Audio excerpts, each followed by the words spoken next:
this is Chris Bond here for Ticket to Ride Worldwide Surfing Adventures. I'm an ISA Level 2 surf coach, and I'm going to be taking you through this webisode of surf tips to help improve your surfing.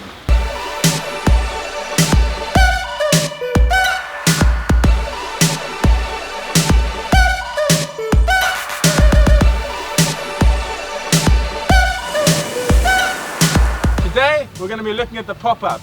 Yes, standing up on your feet. It's nice and easy to do, or so it seems, but it's very important you get it right so that you can maximize your riding potential. Okay, less talking, let's get down the beach and show you how it's done. The first thing you need to know about the pop-up is that there's not only one way to do it. There are many different ways, and if your surf coach has told you you have to do it his way, then I'm afraid he's not right. There are different ways to do it and different people approach it differently. Alright, this is the way that we're going to show you.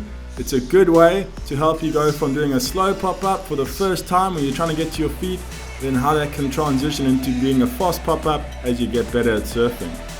The first thing before you pop up, of course, is you need to paddle for the wave. When you paddle one arm after the other always, and that builds up your momentum. Your hands come underneath your chest, you'll see your head's nice and high, and your shoulders are nice and high as well, with your feet together out the back of the board. From there, we're going towards the pop-up. You can come up onto your knees first. This doesn't need to be a fast motion, it can be done slowly.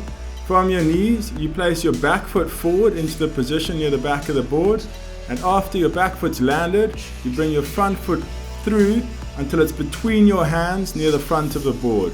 Right, that's underneath where your chest was.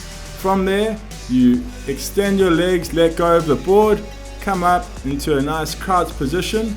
Your knees are bent, your back is slightly bent over, your head's up looking forward, one arm out in front and the other to the side to help you both steer and to balance. And that's where you do your surfing from. Okay, let's look at it again nice and slowly. Paddling, start to push up. You see how far back the hands are and how they're flat on the board. This can help. Some people hold on.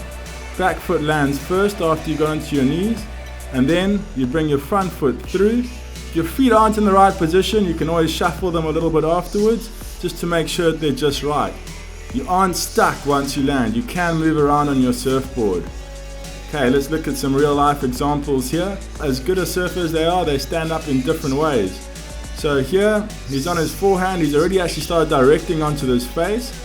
The left foot lands first, and then the right foot starts a nice crouch position, and then he starts to set his line. Here once again, this time the surfer is dropping straight down. You can see his back foot lands, and then his front foot steps through, where he then can let go of the rails and start to look at how he's going to surf the wave, looking ahead of him. He makes sure that his pop-up has been nailed first before he starts to set up the rest of the wave. Here on the backhand, you're going to notice something interesting. The surfer's back foot lands, and then the front foot actually his knee is outside of his arm.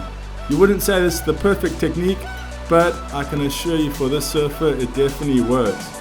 And from there he can set up his ride. Just make sure that you do your pop-up first, focus on that, get your feet right, and then worry about the rest of the wave. The three most common mistakes with a pop-up are firstly, trying to pop up before you caught the wave properly. So get some good paddles in and then pop up. The second most common mistake is looking down at your board or at your feet instead of looking up ahead in front of you. Looking up in front helps you to keep your balance. The third mistake that people make with a pop-up is trying to get going with riding the wave before they've actually got their feet right. So make sure you've completed your pop-up, your feet are right, you're in the right place, and then worry about riding the wave afterwards. So, now that you know the theory of how to pop up correctly, it's time for you to get off your chair, get down the beach and start practicing it. Remember, practice makes perfect. To see more of our videos, subscribe here, or any questions, just type them below and we'll reply. See you next time.